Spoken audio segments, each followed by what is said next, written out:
sobre mim. Glória a Deus, Deus abençoe, meus irmãos. Estou aqui lendo a palavra que está no meu coração e ouvindo canções maravilhosas. Que Deus em Cristo vos abençoe, que a mão do Senhor continue te guardando, te protegendo, te livrando, e saiba que Deus está no controle de todas as coisas. Irmãos, domingo agora que passou, nós tivemos uma escola bíblica maravilhosa. Falamos sobre o capítulo 2 do Evangelho de João, porque é o livro que estamos estudando. E no capítulo 2, nós temos o início do ministério de Cristo no que diz respeito aos sinais. Ele realiza seu primeiro sinal transformando água em vinho, em torno de quase 800 litros de vinho. Naquela hora apareceu por um ato milagroso. E logo em seguida, irmãos, traz uma cena de Jesus indignado, totalmente perturbado no seu espírito, porque após a realização do milagre, é um período de Páscoa, e Jesus vai ao templo. E quando Jesus chega no templo, a palavra do Senhor declara que ali ele vê pessoas vendendo animais para serem sacrificados, e eles viram ali, e Jesus viu ali também os cambistas, que tem uma tradução que chegam até a falar que eram os agiotas, ou aquelas pessoas que faziam negócios no próprio templo. E a Bíblia declara que Jesus se indigna com aquilo e começa então a virar as mesas, a expulsar os cambistas com chicote, E infelizmente, irmãos, essa cena se repete nos nossos dias atuais. Por quê? Porque os animais que eles vendiam naquela época eram um instrumento de sacrifício. E hoje também está a mesma coisa. Só que hoje o sistema religioso, eles não usam animais, como sinônimo de sacrifício. Hoje tem outros nomes, chamados campanhas, aonde algumas pessoas são induzidas a entrarem em certas campanhas, porque isso não é bíblico, não está na Bíblia. A Bíblia não manda ninguém fazer campanha. E em cima dessas campanhas, eles estipulam valores. Assim como naquela época, um boi custava um valor, uma ovelha custava um valor, uma pombinha custava um valor. E hoje nós temos a mesma coisa no sistema religioso. E também tinha os cambistas, aquelas pessoas que negociavam dentro do templo. E nós temos também hoje as mesmas negociações no templo. Estamos vivendo um momento onde o mais importante dentro de um templo não é a mensagem, mas são os mensageiros, onde as pessoas estão mais valorizando os mensageiros do que a mensagem. E o que me chama a atenção é que esses mensageiros, eles negociam suas mensagens, Dependendo do mensageiro, eles cobram até 15 mil reais, por 1 hora e no máximo 2 horas de pregação dentro da igreja. Aí você pode me perguntar: pastor Orley, aonde está escrito então de graça dai e de graça recebei? Está na Bíblia, mas está na palavra de Deus, não está no sistema dos homens. E você é contra, pastor Orley, você é contra esses pregadores que cobram para pregar? Eu sou contra, irmão, eu sou contra, porque o homem que vive pela fé, ele está engajado na palavra de Jesus, quando Jesus fala para os seus discípulos: olha, quando vocês saírem para fazer a minha obra, a obra de Deus, não leve nada. Por quê? Porque eles tinham que depender 100% de Deus. Eles não tinham que estipular condições nenhuma. Eles tinham que crer que Deus iria suprir as suas necessidades. Então, a questão não é pregar, é confiar que se você crê que Deus te chamou para a obra dele, Deus levantará pessoas, independente de qualquer proposta. Essas pessoas serão levantadas por Deus, movidas pelo Espírito Santo para abençoar a sua vida.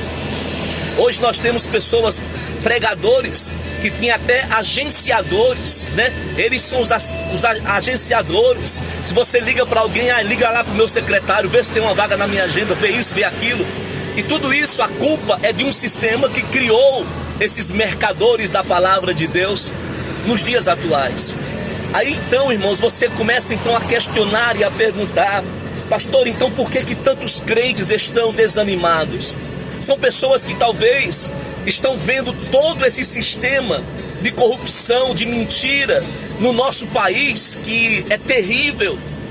Hoje nessa semana nós tivemos um juiz do Supremo Tribunal Federal que anulou todos os processos de um ex-presidente que foi comprovadamente, né, atestado corrupção, desvio de dinheiro, lavagem de dinheiro. Aí você vê essas coisas, você vê essa injustiça, sabe, no nosso país. É tanta situação que infelizmente levam as pessoas a desacreditarem de um tudo. Mas o que torna pior esse desacreditar é quando as pessoas não estão mais acreditando, sabe, enfim, em um sistema, sabe, em instituições que foram talvez, sabe, instituídas por homens sinceros, mas com o passar do tempo, as cifras fizeram os homens se corromperem. Irmãos, na época de Cristo, anterior ao seu nascimento, sabe, Deus passou 400 anos sem falar com seus filhos, 400 anos sem falar com o povo de Israel. E quando Deus decide então falar com o povo, a Bíblia diz que apareceu João Batista pregando no deserto. E isso tem que te chamar a atenção. Por quê? Porque o lugar naquela época onde Deus falava, Deus se revelava, era no templo. Deus fez essa promessa: olha, os meus olhos estarão atentos, sabe, eu me manifestarei aqui, a minha glória se manifestará neste lugar. Só que na época de João Batista, de Jesus, o templo estava corrompido, estava sujo. Naquela época era necessário ter somente um sumo sacerdote. Ali tinha 2 sumos sacerdotes, um direcionado aos judeus e um outro que era manipulado pelo Império Romano. Então o sistema estava totalmente sujo, podre. Aí muitas das vezes as pessoas questionam: puxa, por que fulano e tal fechou tanto o coração? Questione também, será que não é porque o olhar dele está diante de tanta sujeira? Cada dia que passa, escândalos aparecem. É por isso que a Bíblia diz, meus irmãos, que por se multiplicar a iniquidade, o amor de muitas pessoas se esfriarão. Não é simplesmente o amor daqueles que cometem iniquidade, mas infelizmente pessoas que carregam sobre si status, sabe, de homens de Deus, com seus comportamentos acabam simplesmente, sabe, sujando a imagem do Evangelho. E aquelas pessoas que viam naquele homem, via naquela mulher, pessoa de Deus que era para ser exemplo, acabam se escandalizando, e esse escândalo traz esfriamento. Mas a Bíblia diz: é lícito que venham os escândalos, mas ai daquele pela qual vem o escândalo. Então, meu querido, não está fácil para nada.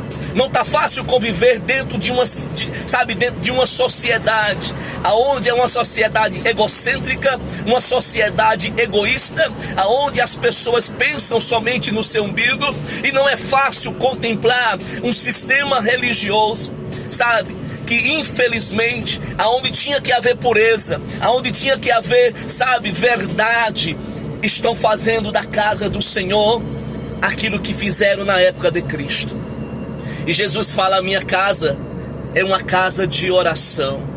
A minha casa será chamada casa de oração. E para encerrar, eu quero te trazer uma revelação. Os escribas e fariseus, quando viram Jesus derrubando e virando aquelas mesas, eles falaram assim: quem é você para fazer isso? E Jesus fala para eles: olha, derrubem esse templo, porque em 3 dias eu levantarei esse templo. Jesus está falando do seu corpo. Jesus está falando assim: olha, destrua essa casa de pedra feita por mãos de homem, e eu erguerei um templo em 3 dias. Jesus está falando dele mesmo, aonde os seus filhos, aonde os seus servos habitarão nele. Habitarão nele, irmão. A nossa habitação é em Cristo. Então, se você está em Cristo, você está dentro de um templo que foi erguido pelo próprio Deus, a qual os homens derrubaram, isto é, mataram a Jesus, mas ao terceiro dia ele ressuscitou para ser a minha e a sua morada. Amados, é muitas revelações e muitas verdades. Queríamos ter a liberdade de falar sobre algumas realidades do Evangelho, mas nós temos que ter cuidado, porque algumas palavras são duras e pesadas, mas são libertadoras, viu? Porque a verdade liberta. Amados, vamos orar, se apegar em Cristo Jesus, vamos buscar a face desse Deus, em nome de Jesus. Que Deus em Cristo te abençoe, para a glória do seu santo nome.